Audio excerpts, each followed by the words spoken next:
Sebelum menonton videonya, yuk subscribe, like, komen, dan share. Assalamualaikum warahmatullahi wabarakatuh. Saya Nilanvia Monica dari Pendidikan Fisika Reguler B 2019 dengan NIM A1C319068. Di sini saya akan menjelaskan beberapa alat ukur dari mata kuliah alat-alat ukur yang kami pelajari. Materi yang pertama ada jembatan pembanding, jembatan Hay, dan jembatan Skerling. Yang pertama ada jembatan pembanding. Jembatan pembanding kapasitansi untuk menentukan kapasitansi yang tidak diketahui dengan membandingkan terhadap sebuah kapasitor yang diketahui. Jembatan pembanding induktansi. Jembatan pembanding induktansi mirip dengan jembatan pembanding kapasitansi. Induktansi yang tidak diketahui ditentukan dengan membandingkan terhadap sebuah induktor standar yang diketahui, seperti yang ditunjukkan pada diagram gambar. Yang kedua, ada jembatan Hay. Jembatan Hay digunakan untuk mengukur sebuah induktansi yang tidak diketahui, yang dinyatakan dalam kapasitansi yang diketahui. Pada gambar ditunjukkan rangkaian jembatan Hay yang berbeda dari jembatan Maxwell, di mana tahanan R1 dihubungkan seri dengan kapasitor C1. Pada gambar ini dapat dilihat untuk mengukur pada Q yang tinggi dan syarat kondisi setimbang yang telah ditentukan. Yang ketiga ada jembatan Skerring. Jembatan Skerring adalah jembatan arus bolak-balik yang sangat penting. Dipakai secara luas untuk pengukuran kapasitor. Jembatan Skerring memberikan keuntungan nyata atas jembatan pembanding kapasitansi.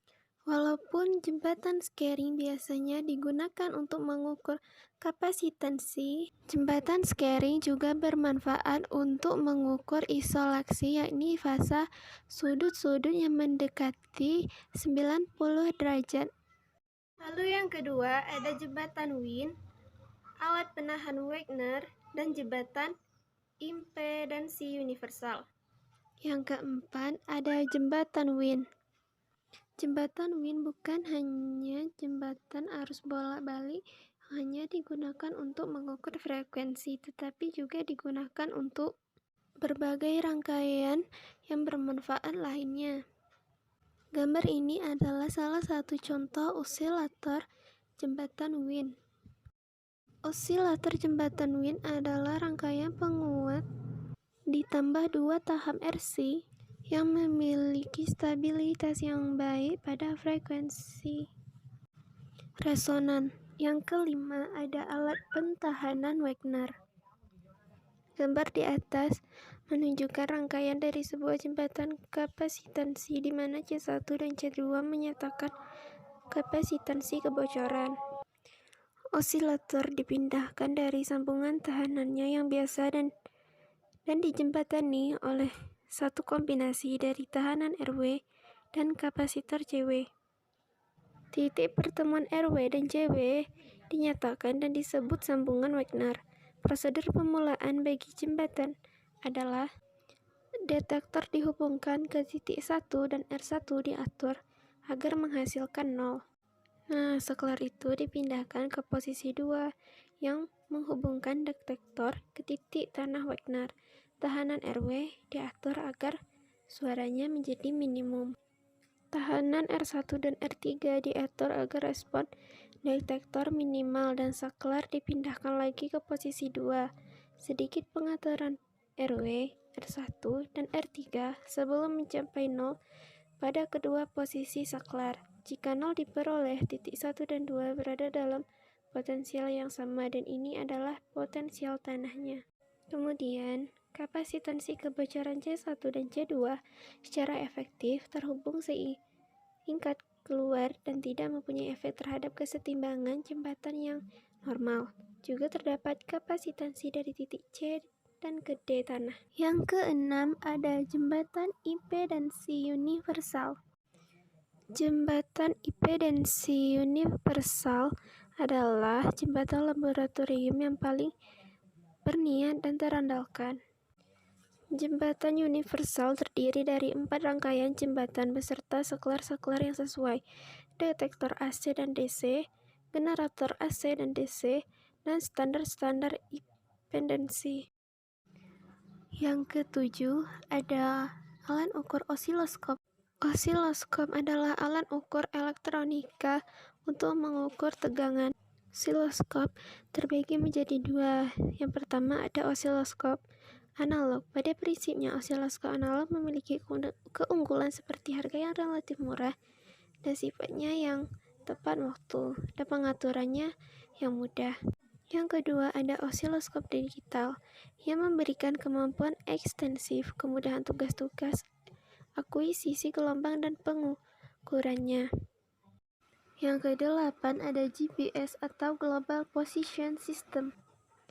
GPS merupakan kependekan dari daftar GPS, yaitu Navigation System Time Ranging Global Positioning System.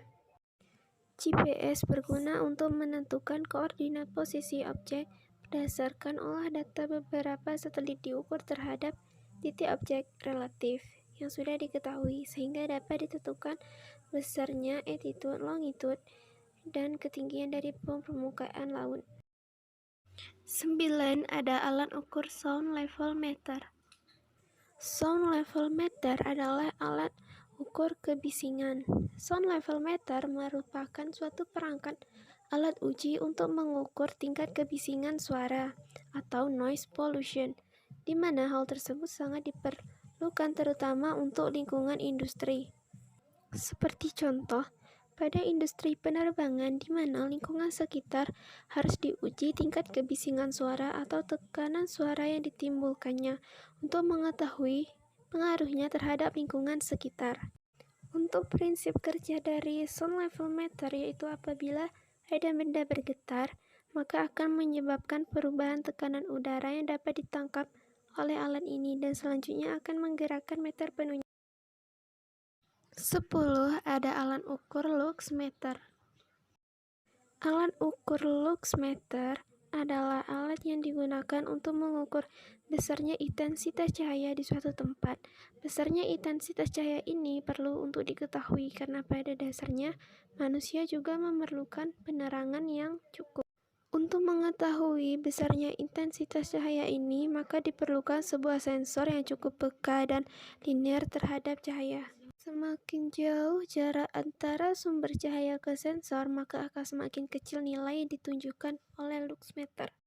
Prinsip kerja dari lux meter adalah mengubah energi dari foton menjadi elektron. Idealnya, satu foton dapat membangkitkan satu elektron. Cahaya akan menyinari sel foto yang kemudian akan ditangkap oleh sensor sebagai energi yang diteruskan oleh sel foto menjadi arus listrik.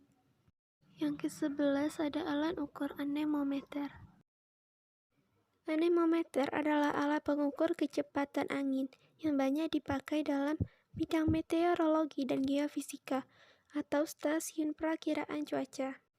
Anemometer terbagi beberapa jenis. Yang pertama ada anemometer menurut kecepatan angin. Yang kedua ada anemometer menurut tekanan angin.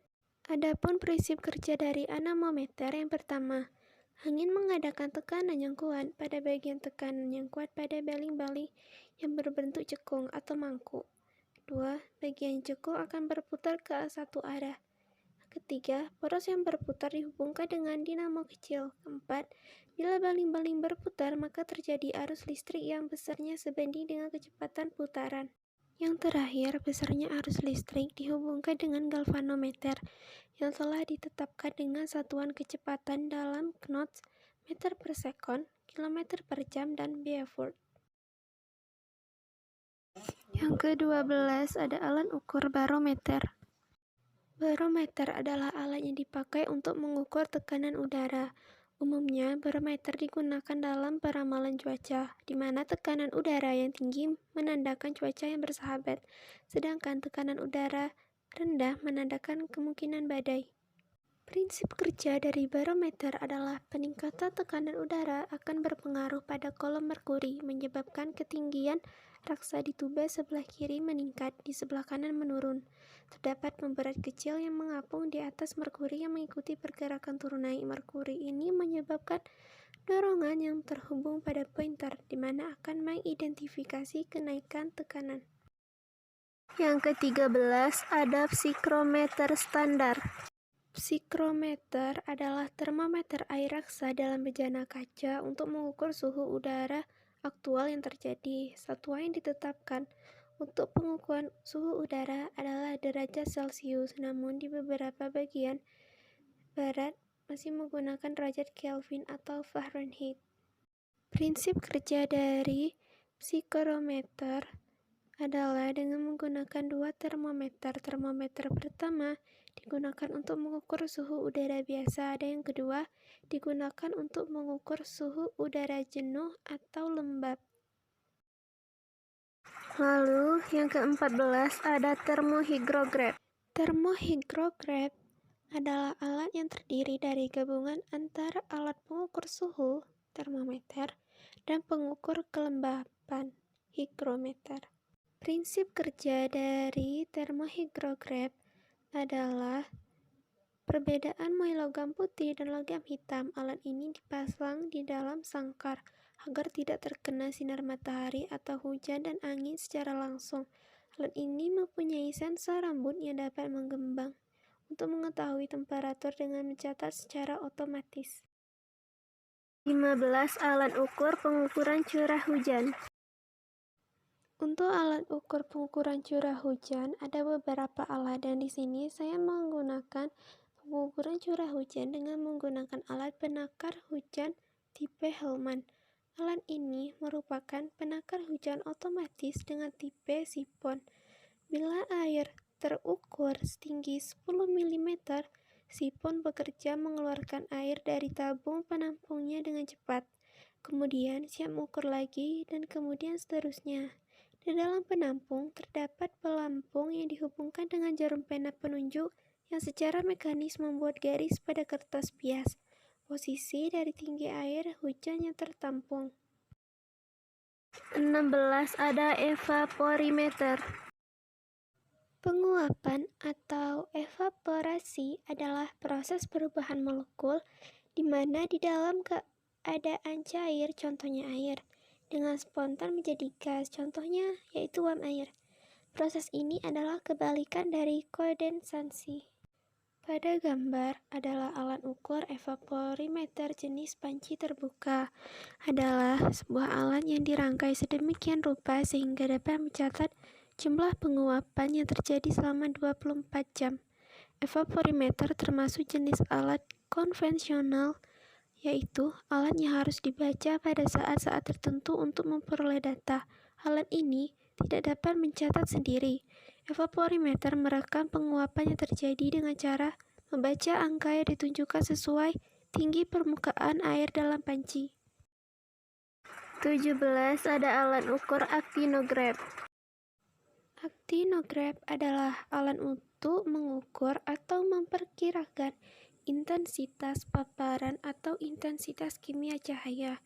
Aktinograf adalah salah satu alat meteorologi yang digunakan oleh pengamat cuaca untuk mengukur intensitas radiasi matahari total yang masuk.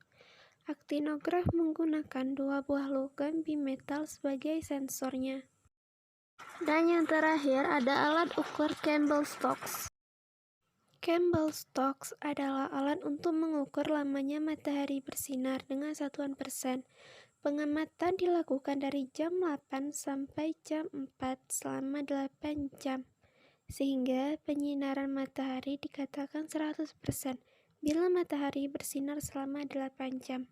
Prinsip kerja dari Campbell-Stokes adalah bola kaca pejal atau padat digunakan sebagai alat pengumpul sinar matahari dan memfokuskan pada satu titik di kertas bias sehingga dapat terbakar atau membentuk tanda hitam.